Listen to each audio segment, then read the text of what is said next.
didn't find anything that day, I loaded my men back up into our Humvee. We started driving down the road. It was a dirt road at the time. And we take a left over the median just to do a U-turn to come back the other way. But when we took a left over the median, that's when the bomb went off. My world went black. I don't remember a thing from that day. I remember right up to the point. I remember what I saw. I remember the market area. I remember where I was. And that bomb went off, I was out. And very luckily, and God willing, I woke up 5 days later. I had been unconscious for 5 days. I woke up in Longfield, Germany in a hospital. What had happened was when that bomb went off underneath me, it had hit my sappy plates. The pressure from that bomb, my big metal vest that keeps me safe, came up and hit me in the jaw and knocked me out. But unfortunately, that bomb also took 2 lives. It took the life of my sergeant in front of me, and it took the life of my roommate and best friend to the left of me. They were both killed by that explosion. I was very fortunate to wake up. My gunner, who sits on top of the vehicle with the big gun, was thrown from the incident and lost his right leg, but he's doing well. My driver, in the same exact car, only 2 feet from me, wasn't touched, didn't have a scratch on him. He walked out fine, finished his tour of duty. Obviously, you can see that had a major impact on my life. I lost both of my legs above the knee. The bomb went off underneath me and pretty much took care of my legs. I have 29 pins in my hip and a 6-inch screw in my pelvis. I broke my nose and my jaw. I broke both my wrists. I broke 4 fingers. They classify me as post-traumatic stress disorder and severe traumatic brain injury. Now they say it's severe because I was unconscious for 5 days. They stabilized me there for the next 2 days and sent me back to Bethesda, Maryland to a hospital, a naval hospital. It was there when I started first waking up and realizing what had happened. And I realized that both my legs were gone.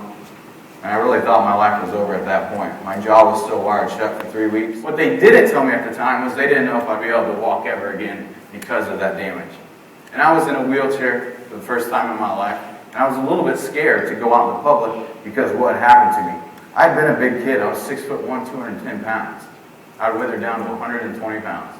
My jaw was wired shut. I lost both my legs. I was scared. Luckily, in this hospital, there's a lot of guys that have gone through it. Unfortunately, they've gone through it, but they've done it before me. So when I first got there was a gentleman, a gunny, who walked into my room, a gunnery sergeant in the Marine Corps, who had 2 prosthetic legs. I'd never seen prosthetic legs before, but he came in and walked just fine. I said, you know what? If this gentleman can do it, I can probably do it too. But I also had to learn how to live life without legs. Things I'd always known how to do. Things I'd done my whole life, the easiest, simple thing. How to make a bed. I learned how to make a bed again without any legs. And it's hard to make a bed when you're sitting on it. It's real hard, I'm not going to lie. It still takes me a while to make a bed. But then it came the day when I got prosthetic legs.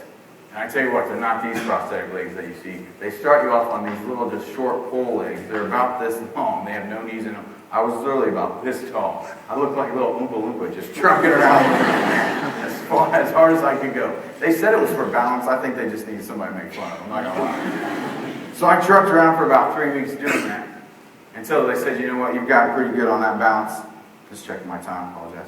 And they said, you've gotten pretty good on that balance and you can learn how to do these big legs.